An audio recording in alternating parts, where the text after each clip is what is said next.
नमस्कार। एक बार फिर आपके सामने हाजिर हूँ अपनी एक नई कहानी को लेकर। ये कहानी मेरे जीवन में परिवर्तन लाने में बहुत मदद की। मैंने आपको एक कहानी सुनाई थी दादाजी और पोते जी की। अभी एक कहानी सुना रहा हूँ कृष्ण की। जब कृष्ण ने गोवर्धन पर्वत उठाया, जब कृष्ण ने देखा बहुत बारिश हो रही है और सारे लोग परेशान हो गए हैं, तो कृष्ण ने गोवर्धन को, कहते हैं, अपनी कानी उंगली पे उठा लिया और उन्होंने आवाज दी, तुम लोग सब आ जाओ गोवर्धन के नीचे, अपने को बचा लो बारिश से। उस समय समाज में 3 खंड में लोग बट गए। एक वो लोग थे जो इसको नाटक, जादू, तंत्र समझ रहे थे और उन लोगों ने सोचा आपस में कि ये जो कृष्ण कर रहे हैं ये एक जादू तंत्र कुछ कर रहे हैं और थोड़ी देर में ये पहाड़ उठेगा थोड़ी उनसे, थोड़ी देर में ये पहाड़ उनके ऊपर गिरेगा और इसके अंदर उनके जो शिष्य हैं, उनके जो अपने हैं, जो वहाँ ठहरे हुए हैं, वो सब दब के मर जाएंगे। एक तो वो लोग थे जिन्होंने विचार किया कि हमको इसको देखना है और किनारे खड़े होकर देखते रहे। दूसरा ग्रुप वो बना जो इससे बहुत परेशान हुआ, क्योंकि वो लोग जो सिस्टम बना हुआ था समाज में उससे बहुत लाभान्वित हो रहे थे। उनको इस सिस्टम से, जो भी समाज का सिस्टम उस समय था, उससे बहुत लाभ था। मंत्री थे, बहुत सारे गुड पोजीशन के लोग थे जिनको उस पूरे सिस्टम से फायदा बहुत था। वो लोग बोले नहीं, कहीं अगर ये वाकई में सक्सेस हो गया तब तो ये हम लोगों के लिए आफत हो जाएगा।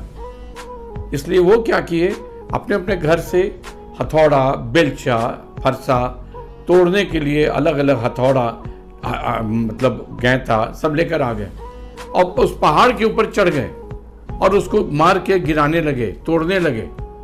उन्होंने कहा हम इसको इसके ऊपर रहने ही नहीं देऊंगा, हम लोग इसको तोड़ देंगे और ये पूरा पहाड़ हम लोग इसको कृष्ण के ऊपर तोड़ के गिरा देंगे। और वो लोग लग गए। ये दूसरे तरह के लोग थे जिनको फायदा था और जो नहीं चाहते थे कि कृष्ण कोई बदलाव ला पाए। तीसरे तरह के लोग वो थे जिन्होंने कहा कृष्ण, हम में आपकी तरह तो शक्ति नहीं है, आपकी तरह तो हमारे विचार नहीं है, ना हमारे पास वो ताकत है, लेकिन एक चीज़ ज़रूर है, हमारी जो भी सामर्थ्य है हम आपके साथ लगा रहे हैं। और उन सब लोगों ने अपनी सामर्थ्य लगा दी। किसी ने, कोई कुबड़ था किसी का, तो उसने अपना कुबड़ लगा दिया।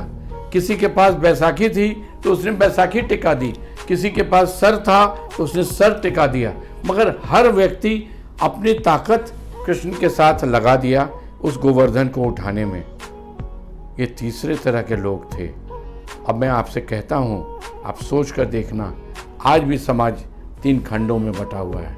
वो लोग जो नहीं चाहते हैं कोई परिवर्तन हो और वो लोग जो सोचते हैं कि परिवर्तन लाने वाला व्यक्ति कुछ देर में थक के चूर हो जाएगा और परिवर्तन नहीं ला पाएगा। और तीसरे तरह के वो लोग हैं जो बोलते हैं कि नहीं, जो परिवर्तन ला रहा है वो सार्थक समाज बना रहा है, हम सबको उस सार्थक समाज के साथ योगदान देना है। आप सोच कर देखिएगा आप किस खंड को बिलोंग करते हैं। देखने वालों में कि कुछ देर में पहाड़ गिर जाएगा कृष्ण के ऊपर, या उन लोगों में जो गैंता, हथौड़ा, फरसा लेकर पहाड़ के ऊपर चढ़कर उस पहाड़ को गिरा देना चाहते थे, या उन लोगों में जो उस कृष्ण के भाव के साथ जुड़ गए और उस बदलाव के लिए वो भी अपना कांधा लगा दिए। सोच कर देखिएगा समाज आज भी 3 वर्गों में बटा है या नहीं।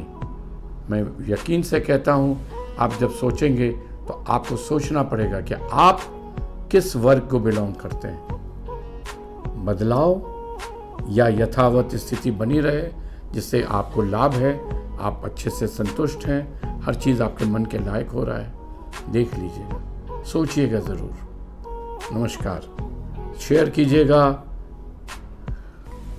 लोगों को बताइएगा, कमेंट कीजिएगा, लाइक कीजिएगा, मगर अगर अच्छी लगी हो तो, वरना आप इसको कोई ज़रूरी नहीं है सब्सक्राइब करना। अच्छी लगे तो सब्सक्राइब करिएगा। नमस्कार आपका।